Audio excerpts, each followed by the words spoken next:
So my name is Lillian and this is my first YouTube video and I'm talking about the Enneagram and self-awareness. So first of all, why is self-awareness important? So the Enneagram gives us our why. And I always say that you can't fix your how until you know your why.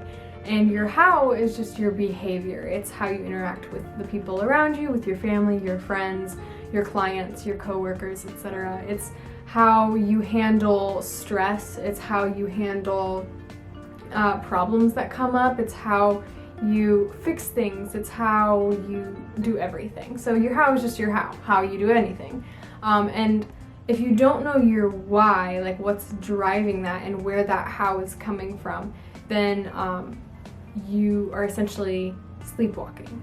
And so people who sleepwalk, they are completely unconscious, completely asleep, don't know what they're doing, but their body gets up and they go and do things. And they can sometimes just, put on makeup, or they could, put their hand in the toilet, I don't know. But they can do other things, like they could turn the stove on and leave it on and have no idea.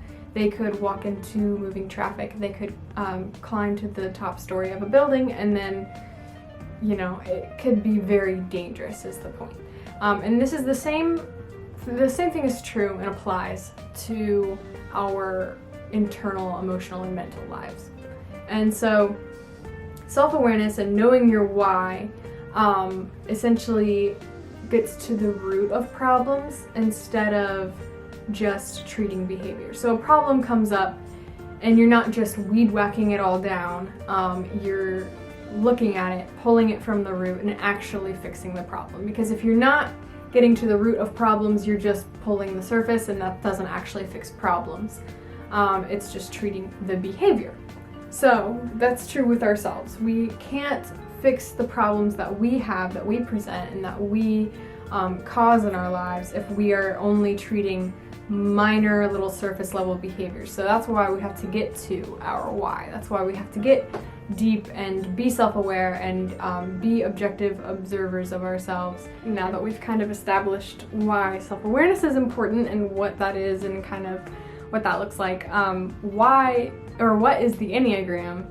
And so I've kind of, the Enneagram is built off of whys. It tells you what your why is, which brings a lot of self-awareness, and you can know what unconscious forces are kind of driving you to do what you do.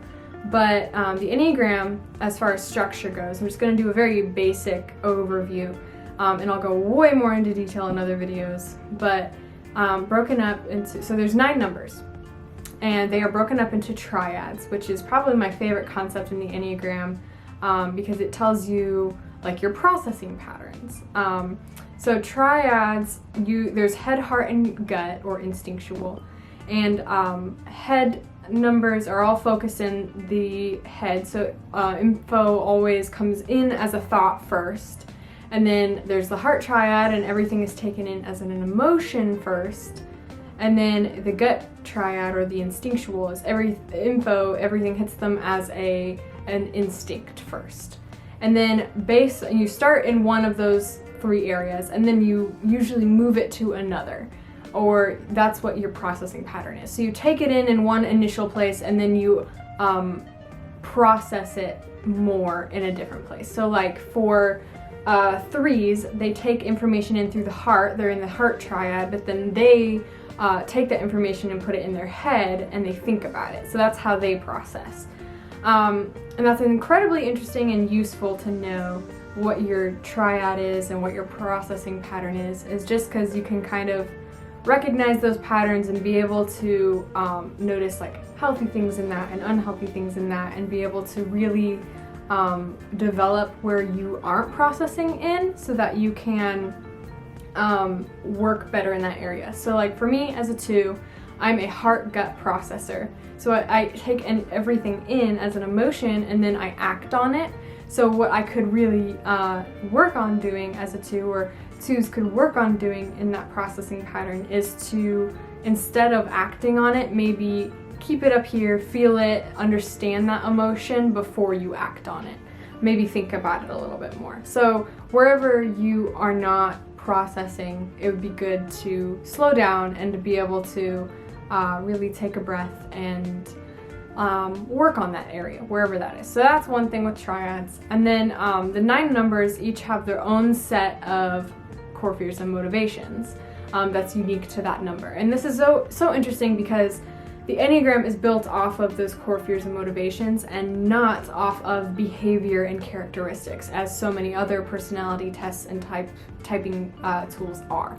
So instead of like asking you questions about how you interact, it's going to be more internal and like it's more based off of those motivations. And that's something very unique to the Enneagram that makes it worlds more useful in my opinion. So rather than characteristics and behaviors, the Enneagram is built off of core fears and motivations. And there is a core fear and motivation for each of the 9 numbers in the Enneagram that is unique to that number.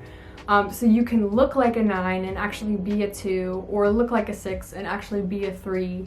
And those kind of things can happen a lot. And that's why we tell people not to try and type your friends without them understanding the system themselves, because that will kind of throw them off, and then they have preconceived notions, because you only get your number by being completely objective with yourself and really tapping into like your inner observer and being able to take an objective look at yourself and say, this is me and this is not me. And that can be more difficult when people are telling you what you are, especially if you are a more passive person or a more influenced person. So we usually say let other people, like let them type themselves, let them at least get general understanding of what their type is. And if you think you know what they are, either ask them questions to get them thinking themselves, but don't tell them what they are.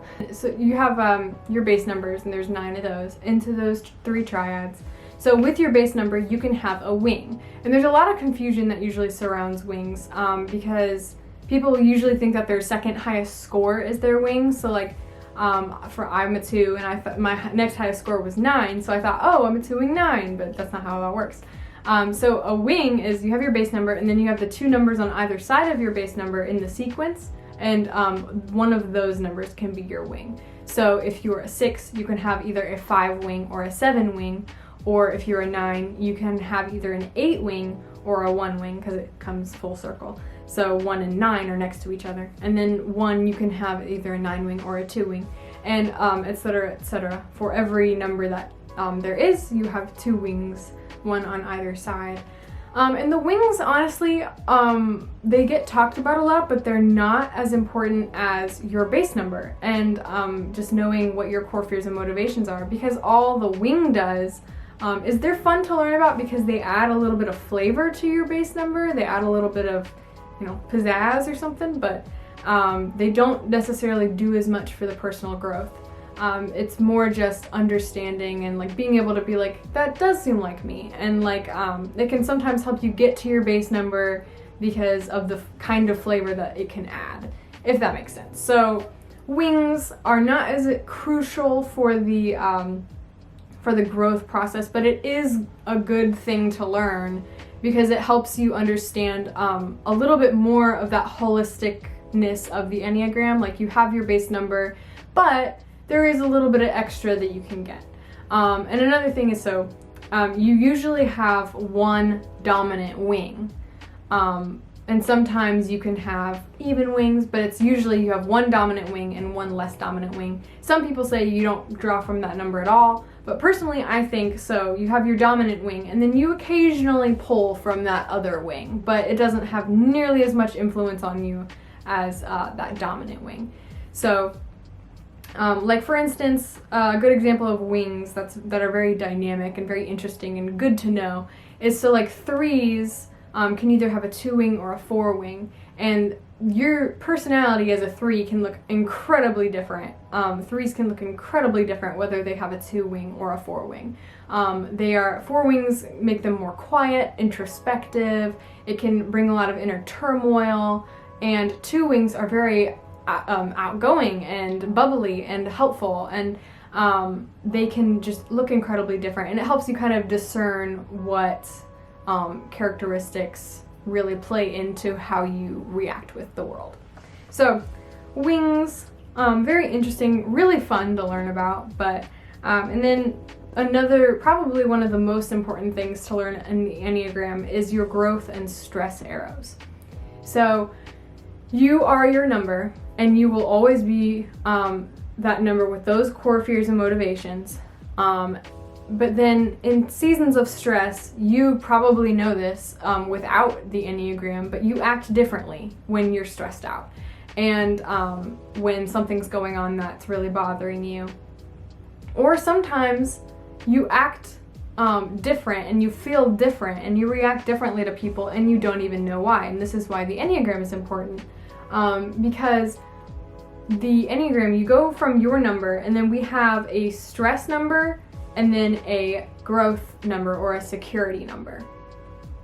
And these arrows, these growth and stress numbers, help us understand and recognize those patterns in ourselves. So if we start to exhibit characteristics that look like our stress number that the Enneagram tells us about, then we know that we kind of need to do a little bit of an internal check, see if everything's okay, see if something has bothered us, even though we may not know it. And this is where kind of that helpfulness of like the self-awareness, being able to know what those core fears and motivations are. Because when you go to your stress arrow, when you go to that stressed place, it's usually because something has disturbed or upset like those core fears and motivations. Either you have been presented that core fear and it rattled you and you didn't really realize it, or you didn't get that core motivation. So when we're in a place of growth, we go to our growth number, and that just means that the growth really just means